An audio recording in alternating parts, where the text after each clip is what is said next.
The voice of اسلام کے معزز خواتین حضرات، السلام علیکم۔ امید کرتا ہوں کہ آپ خیریت سے ہوں گے۔ دوستو، اسلامی تاریخ میں محمد بن قاسم نامی ایک نوجوان کا ذکر ہم سب بچپن سے سن کر اب تک جوان ہوئے ہیں کہ کیسے 17 سال کا نوجوان کیسے اپنی مسلمان بہن کی مدد کی پکار سن کر آج موجودہ پاکستان کے سندھ، جہاں پر اس وقت پورے علاقے میں راجہ طاہر کی حکومت تھی، اسے فتح کر کے مسلم سلطنت کے اندر شامل کیا، اور اس لیے انہیں آج بھی ایک ہیرو کے طور پر پیش کیا جاتا ہے۔ لیکن دوستو، حقیقت کچھ اور ہی ہے، کیونکہ تاریخ کے نام پر آپ کو بہت کچھ فکشن پڑھایا گیا ہے جس کا حقیقت سے کوئی تعلق نہیں، اور اس کا کوئی ثبوت وہ تاریخ واقعات ہے کیونکہ اس پورے دعوے کو کور نہیں کرواتے۔ محمد بن قاسم کا ایک ایسا سچ جو کہ شاید آج سے پہلے آپ نے نہ کبھی سنا ہوگا اور نہ ہی کبھی تصور کیا ہوگا کہ یہ مسلمان مذاہب کسی عورت کی کار پر مدد کے لیے نہیں بلکہ سیدنا خاندان یعنی رسول صلی اللہ علیہ وسلم کے اہل بیت کا پیچھا کرتے ہوئے اور اپنے سسر حجاج بن یوسف کے تحائف کو بچانے کے لیے یہاں پر پہنچا تھا، جو کہ اسلامی تاریخ میں بنو امیہ کے دور کے بادشاہت کا پالتو دہشت گرد تھا اور لاکھوں بے قصور اور معصوم لوگوں کا قاتل بھی تھا۔ یہ پورا معاملہ دراصل کیا تھا اور تاریخ کے نام پر آپ سے کیسے اور کیوں جھوٹ بولا گیا، آج کی اس ویڈیو میں ہم اسی بارے میں جاننے والے ہیں۔ اس سے پہلے کہ آپ جذباتی ہو کر اس ویڈیو کے متعلق کوئی بھی رائے قائم کرے تو ہم آپ کو بتاتے چلے کہ محمد بن قاسم کوئی صحابی نہیں تھے، نہ ہی کوئی پیغمبر تھے اور نہ ہی رسول صلی اللہ علیہ وسلم کے خلیفہ، جن کے کردار پر ہم تنقید نہ کر سکے۔ تاریخ کے حوالے سے کوئی بھی شخص کسی بھی شخص پر دلائل کے بنیاد پر اختلاف کر سکتا ہے اور اس معاملے کا اسلامی تعلیمات سے کوئی لینا دینا نہیں، بلکہ اسلامی تاریخ ہر مورخہ نے اپنی مرضی اور اپنی ایمانداری پر لکھی ہے، اور ہم سب بھی جانتے ہیں کہ بادشاہوں کے دور کے اندر چند انعام اور اکرام کے لالچ کے اندر بادشاہوں کی اپنی فیورز کے اندر مرضی کی تاریخ لکھوانا ایک عام سی بات تھی۔ لہٰذا اس ویڈیو میں ہم تمام تر جغرافیکل اور لاجیکل دلائل کو سامنے رکھ کر ویڈیو کے آخر میں ایک نتیجے پر پہنچیں گے، اس لیے شروع سے آخر تک اس ویڈیو کو ضرور دیکھے گا۔ سب سے پہلے آپ یہ سلسلہ نسب دیکھیں اور سمجھے کہ مسلمانوں کی خلافت کے بعد بادشاہت کیسے بنو امیہ تک پہنچی گئی۔ عبد الملک بن مروان کے دور کے اندر ایران، حجاز، مقدس، عمان، بحرین جیسے اہم عرب خطوں کا گورنر بنایا گیا تھا، اور حجاج بن یوسف کو یہ انتہائی ظالم اور دہشت گرد طبیعت کا انسان تھا، خاص طور پر یہ اہل بیت کا سب سے بڑا دشمن تھا۔ تجارت کے عرض سے کچھ مسلمان تاجر سری لنکا اور اس کے اندر لنکا کہلانے جانے والے ملک کے اندر آباد ہو گئے تھے، اور لنکا کے راجہ کے حجاز کے ساتھ بہت ہی اچھے تعلقات تھے، اور لنکا کے راجہ نے ان تعلقات کو مزید اچھا کرنے کے لیے کچھ قیمتی تحائف اور فوت ہو جانے والے تاجروں کی بیوی بچے ایک بحری جہاز میں سوار کر کے بصری عراق کی جانب روانہ کر دیے، مگر جب سمندری جہاز جو کہ ہوا کے رخ پر چلا کرتے تھے اچانک سے ہوا کا رخ الٹی سمت میں چلنے کی وجہ سے راستہ بھٹک کر آج کے دور کے سندھ کراچی میں موجود دیبل کے مقام پر بندرگاہ پر پہنچ گیا، اور یہاں پر مہتا قوم کے ڈاکو نے اس کو لوٹ لیا۔ انہی عورتوں میں سے ایک نے حجاج بن یوسف کے نام کی دہائی دی کہ ہماری مدد کرو، اور جب اس واقعے کی اطلاع حجاج کو پہنچی تو اس کے لیے عزت اور انا کا معاملہ بن گیا کہ اگر کچھ نہیں کیا تو پوری دنیا کے اندر بدنامی ہوگی اور قیمتی تحائف بھی ہاتھ سے جائیں گے۔ اس لیے اس نے راجہ طاہر کو خط لکھا کہ ہمارے مال اور عورتوں اور بچوں کے ساتھ ساتھ ان سمندری ڈاکو کو بھی ہمارے حوالے کر دو، کیونکہ یہ علاقہ تمہارے حکومت میں آتا ہے۔ لیکن راجہ طاہر نے بڑا جھوٹ سا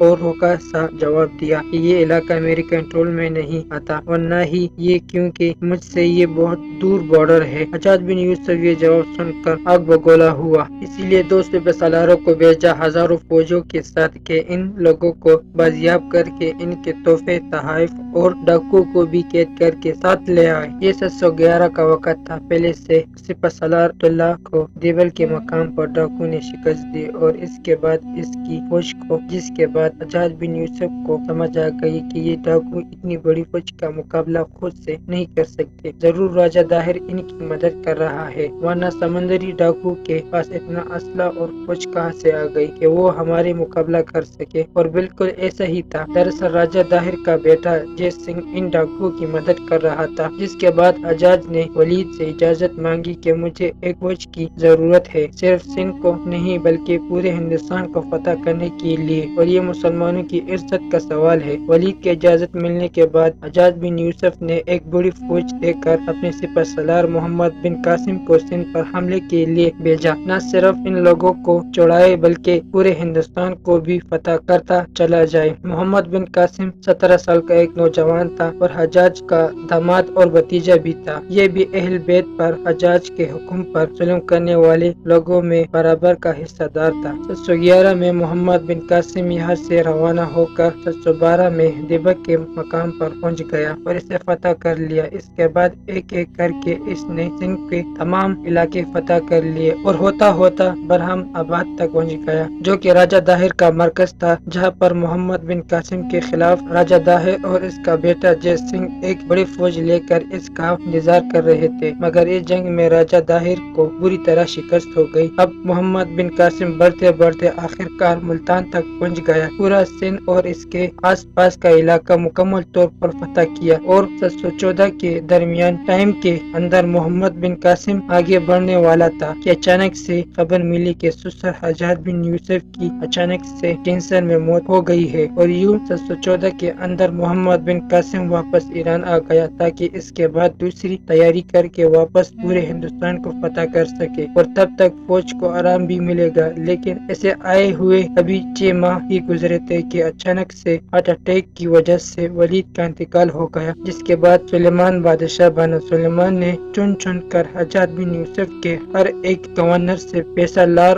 اور ولید کے ہر ایک سپہ سالار کو، جو کہ دنیا کے ہر ایک کونے میں فوج لے کر اسلام کی سرحدوں کو پھیلانے کے لیے مختلف بڑے بڑے براعظموں تک پہنچ گئے تھے، ان سب کو بلوا کر قتل کروا دیا۔ مثلا افریقہ میں گورنر موسیٰ بن اسید اور اس کا سپہ سالار طارق بن ضیاء کو، جو کہ اندلس تک پہنچ گیا تھا، اسے بلوا کر قتل کر دیا گیا تھا۔ موسیٰ بن اسید مدینہ کے اندر بھیک مانگنے پر مجبور کیا گیا۔ حجاج بن یوسف سپہ سالار محمد بن قاسم کو قتل کر کے اس کی لاش پر کوڑے دوڑوائے گئے، اور دوسرا لشکر جو کہ سمرقند اور بخارا سے ہوتے ہوئے قتیبہ سپہ سالار کی قیادت میں کاشکر یعنی چائنا تک پہنچ گیا تھا، اور قسطنطنیہ میں رومن امپائر سے لڑنے والے سپہ سالار کو بلوا کر سلیمان نے قتل کروا دیا، اور یوں اسلام کی سرحدوں جو کہ لگاتار سندھ سے پھیل کر پورے ہندوستان تک، دوسری طرف چین تک، تیسری طرف ترکی اور پھر یورپ، اور چوتھی طرف سے پورے افریقہ سے ہوتے ہوئی پرتگال اور آج کے فرانس تک پہنچ گئی تھی، اور پھر اچانک سے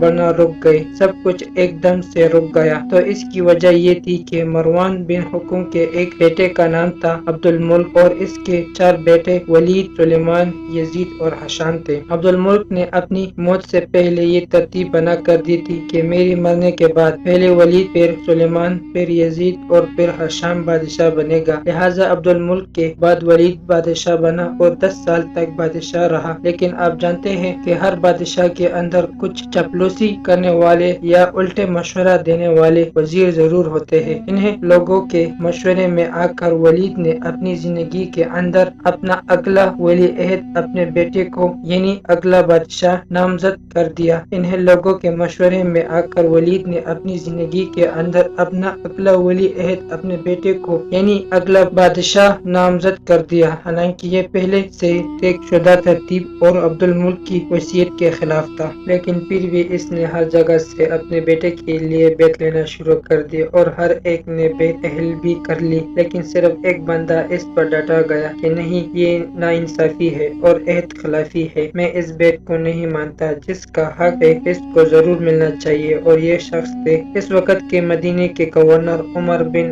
عبد العزیز۔ یہ رشتے میں ولید کے بہنوں بھی تھے، کیونکہ ولید کے بہنوں فاطمہ ان کی نکاح میں تھی، اور باطنی تاریخ کے واحد نیک اور طاقتور خاتون گزری، جن کا داماد مروان اب عبد الملک اور بھائی سب بادشاہ رہے، اور شوہر عمر بن عبد العزیز گورنر، جو کہ بعد میں اگلے خلیفہ بنے۔ عمر بن عبد العزیز مروان کے دوسرے بیٹے عبد العزیز کے بیٹے تھے، اور آپ جانتے ہیں کہ اس وقت کے بادشاہ کے سامنے حق کا کلمہ کہنے کی سزا صرف اور صرف موت تھی، مگر اس گستاخی پر بادشاہ نے عمر بن عبد العزیز کو جیل میں ڈال دیا۔ انہیں قتل نہیں کیا، صرف چچا زاد اور بہنوں ہونے کی وجہ سے ان کی جان بچ گئی۔ ابھی یہ معاملہ چل ہی رہے تھے اور عمر جیل میں تھے کہ اچانک ولید کی ہارٹ اٹیک سے موت ہو گئی، لہٰذا سلیمان نے حکومت سنبھالتے ہی سب سے پہلے عمر کو جیل سے نکال کر اپنا مشیر خاص بنا لیا کہ اب ہی وہ اکیلے شخص تھے جو کہ میرے لیے ولید کے سامنے ڈٹ گئے تھے۔ حجاج بن یوسف ایک ظالم اور سفاک شخص تھا اور اسے اتنے بڑے علاقے کی گورنری انعام کے طور پر دی گئی تھی، اور وہ عبداللہ بن زبیر رضی اللہ عنہ کو،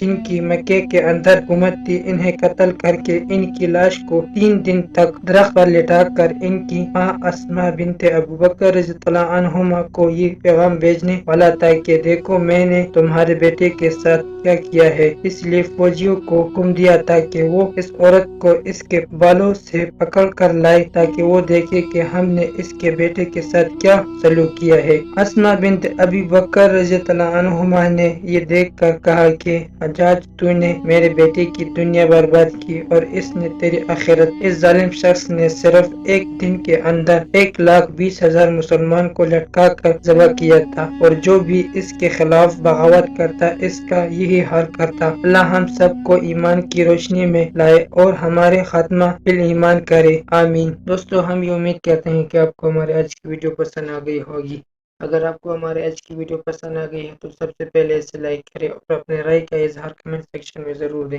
آخر میں آپ سے پھر سے درخواست ہے کہ دی وائس آف اسلام کو سبسکرائب کریں اور ساتھ ہی لگی گھنٹی کو بھی کلک کریں تاکہ ہمارے آنے والا نوٹیفیکیشن بر وقت ملتا رہے۔ تو ملتے ہیں نیکسٹ ویڈیو میں۔